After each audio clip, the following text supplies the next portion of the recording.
Merci beaucoup de nous recevoir sur le site de Solaris Civis, là, le projet d'énergie renouvelable porté par ton association avec l'aide d'énergie partagée sur le site de Ventabren, près de Aix-en-Provence. Bienvenue à Ventabren.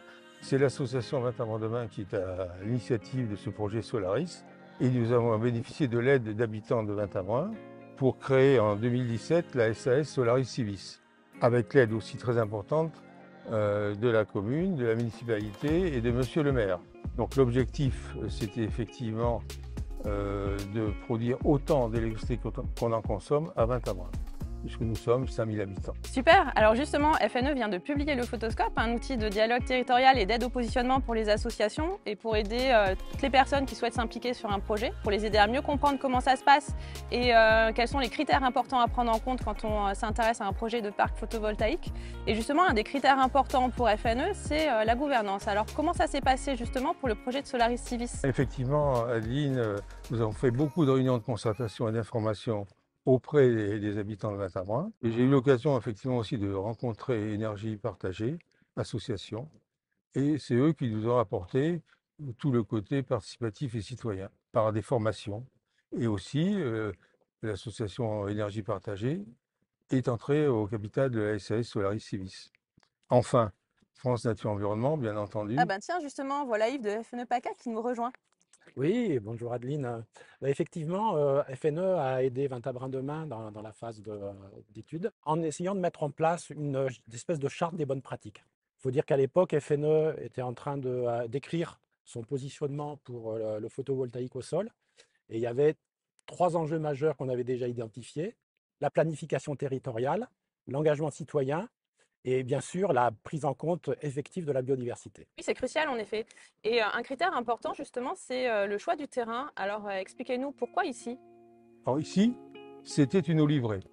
Mais cette oliverie était en complète déshérence parce qu'en fait, elle était en stress hydrique et il y avait la pollution de l'autoroute.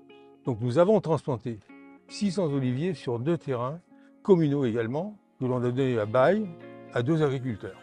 Alors forcément, le fait que ce soit sur un terrain naturel que soit implantée cette centrale, au départ, c'était un point négatif. Mais au fur et à mesure du projet, on se retrouve avec une reprise d'activité agricole, avec l'oliveraie ici, qui va être réimplantée à un endroit et exploitée, et puis une renaturation de toute cette nature autour de toute l'emprise du parc. Tout le parc sera ceinturé d'une clôture qui permet à la petite faune de passer.